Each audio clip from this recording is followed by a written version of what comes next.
Good morning, my name's Tom with Home and RV, and I'll be doing your walk around your new unit today and telling you how things work.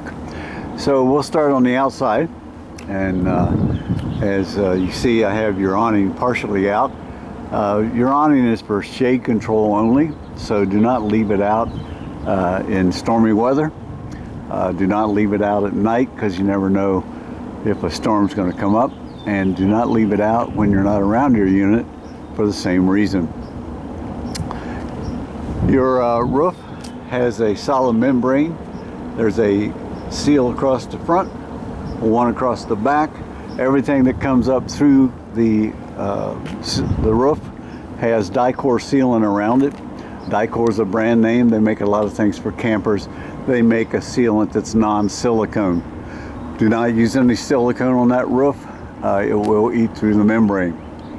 You want to go up there at least a couple times a year, what we call the begin and end of season, and check those Dicor seals. If they are cracking or separating from the roof, it's a possible leak point.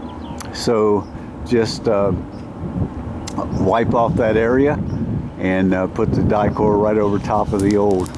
Do not take the old up. The door is one side of your storage. And behind that is one of your LP tanks. The regulator is on the other side. And we have the LP on. They're both full, so we can test some things out for you. Located up front, it's a nice storage area.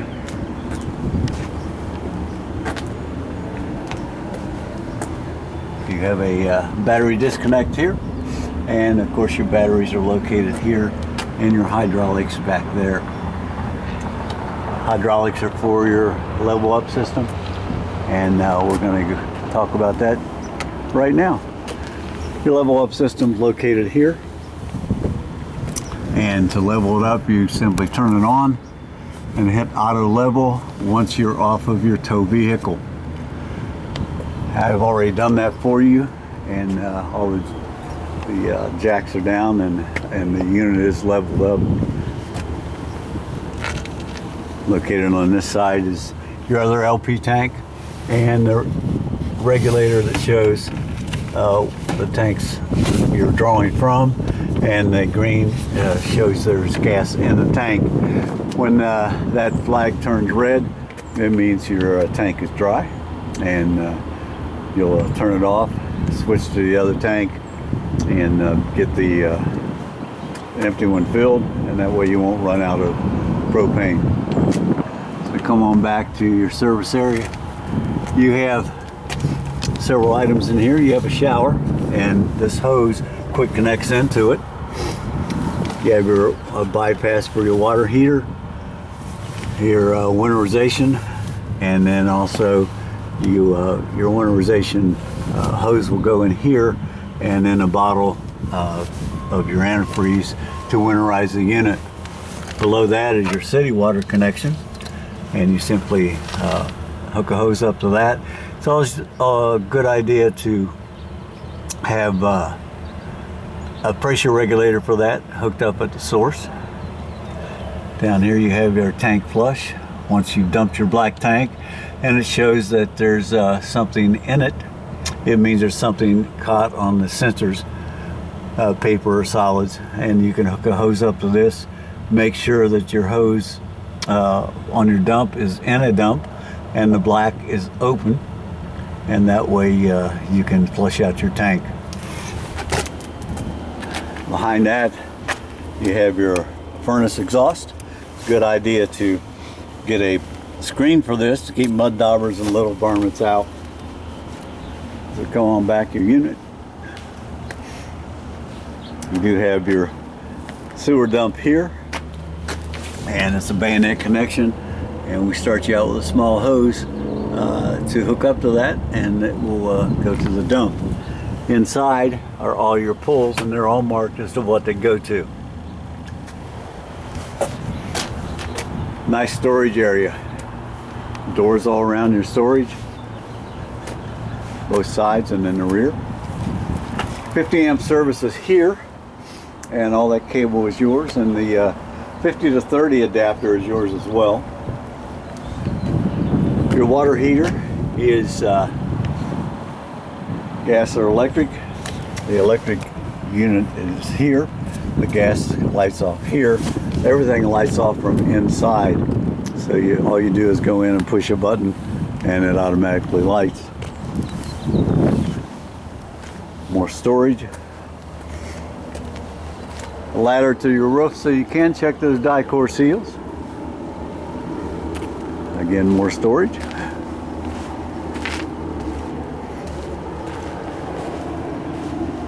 You do have outdoor speakers. Speakers are water resistant, not waterproof, so do not spray directly into them when you're cleaning the unit. They will take you washing it down, and they will take rainwater. As we go inside,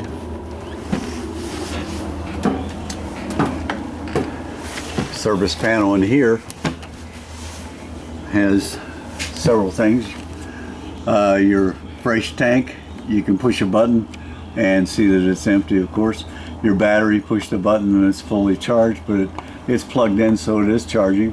All your tanks are empty, and below that is your gas or electric for your water heater button. Water pump, if you have onboard water instead of having city water, you'll need this pump on in order to draw water from the tank. It's a demand pump. It will turn on and off as you require water. You have tank heaters here, fresh, black, and gray. And above that is your awning buttons.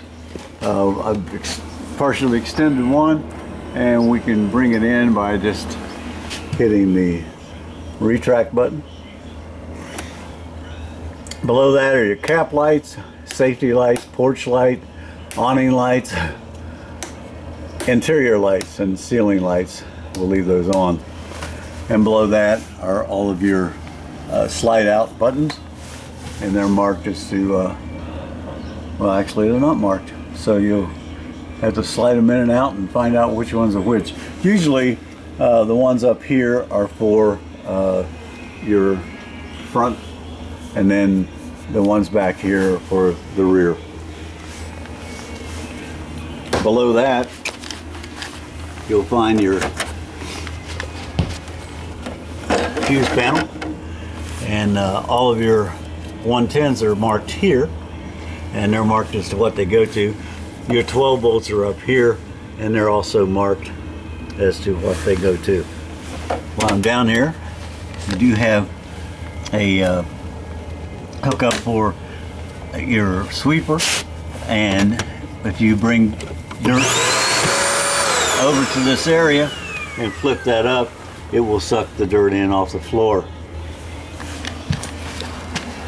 While we're up here, we might as well go to the living room.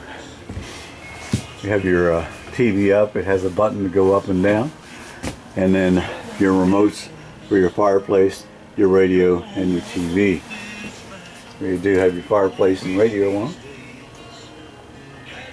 We've made one of the couches out into the bed, and you do that by simply lifting up on the pillow part or the seat part, and it will fold out, and then you fold the back down to make the bed and leave the pillows up for a headboard. This one operates exactly the same. The buttons for the lights are located in the middle of the light, so you just push the button, turn it off and on. And you have light switches for the living room up here. So come down into the kitchen. Your refrigerator is 110, and there is a inverter here that when you turn it on and you're traveling, it will invert the battery to 110 and keep your refrigerator running while you travel. So come back to your cooktop. Cooktop, you just turn to the on position, the light, and push the button, and each burner has its own sparker. You want to make sure you turn them all off before you travel, as well as your light. Your oven also lights off with a sparker. You'll turn it to pilot and hit the sparker, and it will light the oven. It will light the oven pilot, actually. You do have your owner's manuals here, and we do give you a little further instruction. Basically, this book is a walkthrough telling you exactly the same things I'm telling you now. You have a power tower and a light switch for over the cooking area. So come on around to your half bath.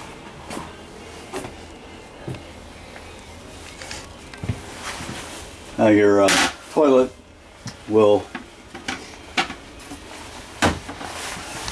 flush with a foot pedal, and what you'll do is you press the foot pedal down slightly until water is running in, but the valve's not open. So when the bowl is at the level you wish to use it, then after use you'll go ahead and push the valve all the way down, or the pedal all the way down for the valve to open. That goes right into the black tank. This is also where you're going to put your black tank chemicals. Your black tank chemicals last about a week, so if you haven't dumped your tank in a week, you'll want to do that, or you'll want to add some more chemicals. You have a nice dinette. The lights here operate the same way. So come on up to the bedroom. One of your thermostats is here, and this is for the rear AC. The other thermostat is up in the living room, and that's for the front AC as well as the heat. You have a light switch down here for your bedroom. You have washer and dryer hookup here, and it shows you where you could vent it to from the factory.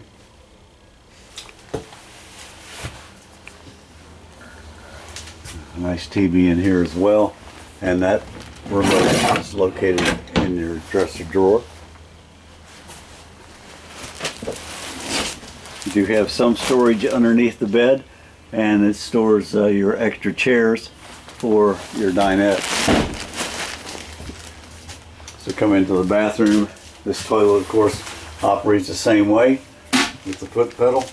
You're going to push slightly until water runs in, does not run out. It also has its own light switches here. Nice double sink and walk-in shower. You want to make sure that this is hooked when you're traveling, so that the doors do not slide back and forth.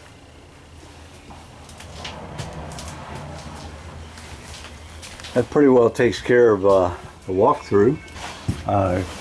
We want to thank you from Holman's for buying your unit, and we know that you're going to have many good camping trips with it.